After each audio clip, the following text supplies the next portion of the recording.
Hi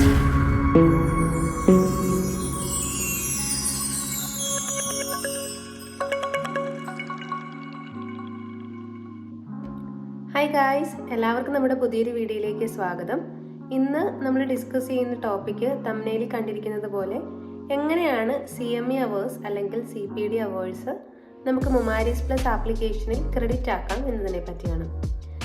ഈ ഒരു topic ഞാൻ ഡിസ്കസ് ചെയ്യുന്നത് especially for the nurses who are working in Saudi Arabia, ministry of ഹെൽത്തിൽ വർക്ക് ചെയ്യുന്ന നഴ്സുമാർക്ക് വേണ്ടിയിട്ടുള്ളതാണ്. വീഡിയോ ആദ്യമായിട്ടാണ് കാണുന്നതെങ്കിൽ please to subscribe to my channel. Video ഇഷ്ടമാവുകയാണെങ്കിൽ തീർച്ചയായിട്ടും ലൈക്ക് ചെയ്യാനും ഷെയർ ചെയ്യാനും മറക്കരുത്. എന്താണ് CPD അല്ലെങ്കിൽ CME അവേഴ്സ് എന്ന് നോക്കാം. CME അവേഴ്സ് എന്ന് പറയുന്നത് കണ്ടിന്യൂസ് മെഡിക്കൽ എഡ്യൂക്കേഷൻ, അല്ലെങ്കിൽ CPD അവേഴ്സ് എന്ന് പറയുന്നത് കണ്ടിന്യൂയിങ് പ്രൊഫഷണൽ ഡെവലപ്മെന്റ്. അപ്പോൾ എന്തിനാണ് CPD അവേഴ്സ് അല്ലെങ്കിൽ CME അവേഴ്സ് നമുക്ക് ക്രെഡിറ്റ് ആകേണ്ടതെന്ന് വെച്ചാൽ, സൗദി നഴ്സിംഗ് കൗൺസിലിന് നമുക്ക് എല്ലാ 2 വർഷം കൂടുന്തോറും റിന്യൂ ചെയ്യേണ്ടതായിട്ടുള്ള ആവശ്യകതയുണ്ട്. അപ്പോൾ ഈ 2 years റിന്യൂവലിന് വേണ്ടിയിട്ട് മാൻഡേറ്ററി ആയിട്ടുള്ള ഒരു റിക്വയർമെൻ്റ് ആണ് 30 hours ഓഫ് CPD അല്ലെങ്കിൽ CME അവേഴ്സ്. ഇതിന് വേണ്ടിയിട്ടാണ് നമ്മൾ മെയിനായിട്ട് CME അവേഴ്സ് ക്രെഡിറ്റ് ആക്കണമെന്ന്. നമുക്ക് എങ്ങനെ CME അവേഴ്സ് അല്ലെങ്കിൽ CPD അവേഴ്സ് ക്രെഡിറ്റ് ആക്കാം? 2 വിധത്തിൽ നമുക്ക് CPD അവേഴ്സ് അല്ലെങ്കിൽ CME അവേഴ്സ് നമുക്ക് ക്രെഡിറ്റ് ആക്കാനായിട്ട് സാധിക്കും. ഒന്ന്, നമുക്ക് ക്യാഷ് പേയ്മെൻറ്റിലൂടെ ഏതെങ്കിലും ഒരു ക്ലാസ് സെഷനിൽ അറ്റൻഡ് ചെയ്ത് ക്രെഡിറ്റ് ആക്കാം. അല്ല എന്നുണ്ടെങ്കിൽ ഫ്രീ ആയിട്ട് പ്രൊവൈഡ് ചെയ്യുന്ന സെഷൻസും അവൈലബിൾ ആണ്. അപ്പോൾ ഇന്ന് ഞാൻ ഡിസ്കസ് ചെയ്യുന്നത് ഫ്രീ ആയിട്ട് എങ്ങനെ CME അവേഴ്സ് നമുക്ക് ക്രെഡിറ്റ് ആക്കാം എന്നതിനെ പറ്റിയാണ്. ഫോണിൽ നമ്മൾ ടെലഗ്രാം ആപ്ലിക്കേഷൻ ഓപ്പൺ ചെയ്തിട്ട് ഫ്രീ CME എന്ന് ടൈപ്പ് ചെയ്യുക. ക്യാപിറ്റൽ ലെറ്റർ ആണ്.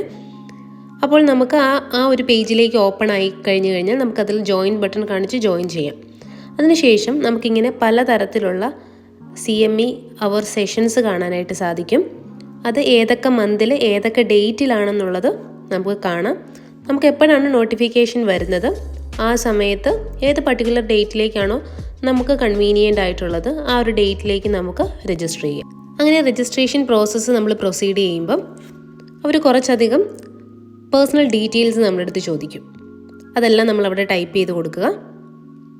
ഫോർ എക്സാമ്പിൾ നമ്മുടെ നെയിം, ഇമെയിൽ അഡ്രസ്സ്, നമ്മുടെ സിറ്റി, ഏത് ഹോസ്പിറ്റലിലാണ്, ഏത് റീജിയനിലാണ് കറൻ്റ്ലി നമ്മൾ വർക്ക് ചെയ്യുന്നത്, SC FHS നമ്പർ. ചില കേസസിലാണെന്നുണ്ടെങ്കിൽ സൗദി രജിസ്ട്രേഷൻ സർട്ടിഫിക്കറ്റിൻ്റെ ഫയൽ അപ്ലോഡ് ചെയ്യാനായിട്ട് അവർ പറയും. മെയിൻലി നമ്മൾ സൂം ആൻഡ് വെബിനാർ ആപ്ലിക്കേഷൻസ് വഴിയാണ് ഇത് ചെയ്യുന്നത്. അതിനുശേഷം സബ്മിറ്റ് ബട്ടൺ നമ്മൾ ക്ലിക്ക് ചെയ്യുക. അപ്പോൾ നമ്മുടെ രജിസ്ട്രേഷൻ സക്സസ്ഫുള്ളി കംപ്ലീറ്റ് ആവും.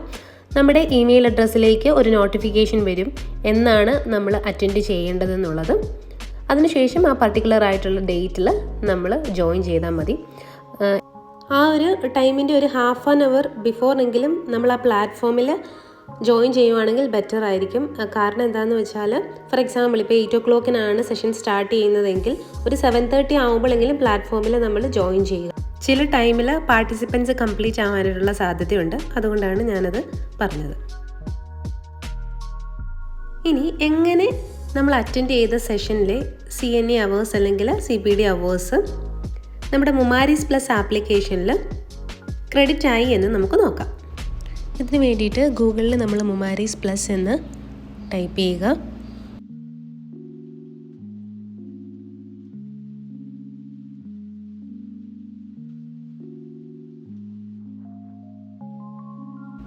ശേഷം കാണുന്ന ഇൻ്റർഫേസിൽ ഇമെയിൽ ID അല്ലെങ്കിൽ ഇക്കാമ നമ്പറും പാസ്വേഡും കൊടുത്ത് നെക്സ്റ്റ് ക്ലിക്ക് ചെയ്യുക. ഇവിടെ ക്രെഡിറ്റ് ആയ CPD അവേഴ്സ് കാണാം. സെഷൻ അറ്റൻഡ് ചെയ്ത് 10 to 15 days അവേഴ്സ് ക്രെഡിറ്റ് ആവുന്നതാണ്.